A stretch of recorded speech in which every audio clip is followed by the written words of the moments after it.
Ahora, ¿por qué para nosotros el déficit, en malas palabras, por ejemplo, el gobierno de Estados Unidos vive con déficit, ahora tiene un déficit enorme, casi insostenible para nosotros?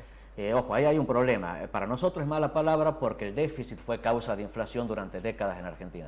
El gobierno tenía déficit, se financiaba con el Banco Central emitía para prestarle al gobierno, esa emisión generaba inflación. Bien. En Estados Unidos la política monetaria ha sido otra. El déficit de Estados Unidos fue cubierto con préstamos del sector privado, Claro. pero no había creación de dinero, había simplemente cambio de manos del dinero. Por lo tanto, no había exceso de emisión y no había inflación. Y además es un Estado confiable que le va a devolver al privado el dinero que le prestó. Sí, de todas formas los estadounidenses están aprendiendo que el déficit puede ser mala palabra. La crisis financiera internacional esta, que arrancó en 2007-2008, fue impulsada por el déficit del gobierno estadounidense, a partir del mal gasto de George Bush, que eso siempre uso para contrastar. Bill Clinton tuvo superávit. Después de que la década del 30 empezó el déficit del gobierno de Estados Unidos, Clinton se movió con superávit en el gobierno y fue la década de mayor ritmo de crecimiento de los Estados Unidos, de menor tasa de inflación y menor tasa de desempleo. Bien. Además, es obvio que cuando el Estado está endeudado, sube la tasa de interés, perjudica no solo al Estado, sino al privado. Y sí, le quita crédito al sector privado. Por le prestarle al gobierno, los bancos no le prestan al sector privado. Claro, porque al Estado siempre le van a terminar cobrando. Sí, de una forma u otra, sí. Ahora, ¿cuál crees que es el escenario futuro respecto a la inflación? Mientras el Banco Central siga comprando dólares, la presión inflacionaria continúa. Eso es de vicio, no importa lo que diga el INDEC con respecto al índice. Porque vos lo que estás diciendo es, toma dólares, pero da dinero, que el dinero comienza a circular, a gastarse. O sea, cada vez hay más dinero y los bienes y servicios siguen siendo los mismos. Entonces sí, hay una presión inflacionaria. no exactamente los mismos, pero la brecha se va agrandando. La brecha se va agrandando. El ritmo de crecimiento de la producción no es tan rápido como el ritmo de crecimiento de la masa de dinero. Esa diferencia es la que te genera la inflación. ¿Cuánto va a terminar siendo la inflación este año? ¿Tenés datos? No hay datos porque ya no es posible calcularlo. Claro. O sea, digamos, uno podría, si A ver, tuviera... si vos lo dejás al gobierno, te dice que fue del 8%, que va a ser del 8% el año que viene, que este año fue del El 10%. problema es este. El Banco Central te dice cuál es el ritmo de emisión de dinero. El INDEC decía cuál era el ritmo de crecimiento del PBI real. Por diferencia, uno sacaba una idea de tasa de inflación, que estaba rondando el 20% anual. El problema es que hace unos 3 o 4 meses cambiaron a la persona que calculaba el PIB real, porque era una persona que se estaba moviendo de manera independiente del gobierno. Ahora pusieron al frente de ese departamento a alguien que es afín al gobierno. Entonces el dato de PIB real ya no es creíble. Claro. Así que no hay manera de calcularla por esa vía. Algunos analistas dicen que es preocupante que el gobierno haya tenido una recaudación por debajo del crecimiento de la inflación. ¿Qué significa esto? Significa que el gobierno está sufriendo lo que sufre todo jefe de familia que no le suben el sueldo. Hay una cierta inflación y no te suben los ingresos al ritmo de la inflación, tu poder de compra cae. Eso es lo que está sufriendo el gobierno, que no es para nada un fenómeno desconocido. En la década del 60, Olivera, un economista argentino, lo planteó, que después Vito Tanzi, una década después, también lo hizo conocido, es lo que se conoce el efecto Olivera-Tanzi, cuando el mismo gobierno empieza a sufrir la consecuencia de la inflación que él mismo genera.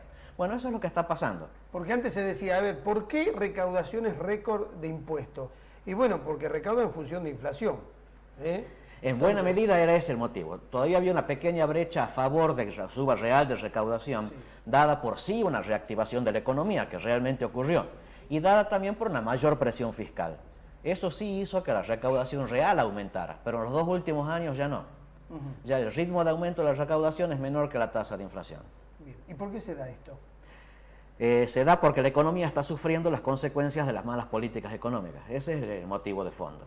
Bien. Contame, ¿cuál crees que va a ser el impacto comercial y fiscal de este subsidio por hijo, el plan cooperativas, el aumento a los jubilados? A ver, impacto comercial va a ser enorme, va a hacer crecer el Producto Bruto Interno, va a haber mayor actividad económica.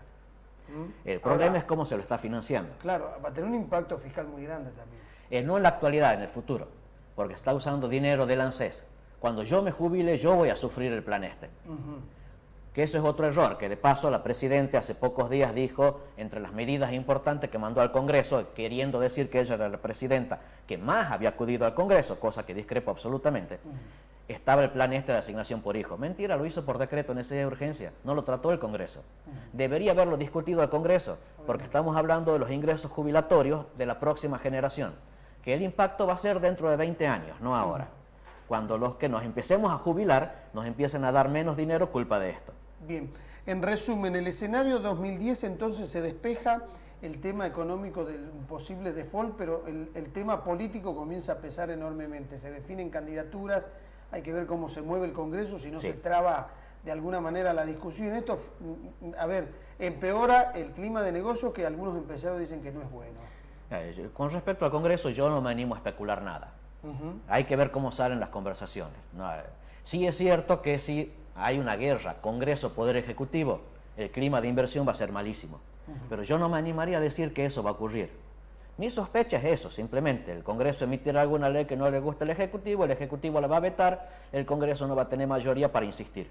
Y se va a trabar alguna ley. Pero no me jugaría a decir que eso va a pasar siempre. No tengo referencias para decir que la guerra Congreso-Ejecutivo vaya a existir. Mira, a ver, por lo menos las declaraciones que dicen, el gobierno dice, si la ley no es consensuada, la veto, y la oposición dice, después del tercer o cuarto veto, no sé cuántos vetos va a soportar la sociedad, vamos a movilizar. ¿Vos te imaginas un país que se movilice por veto?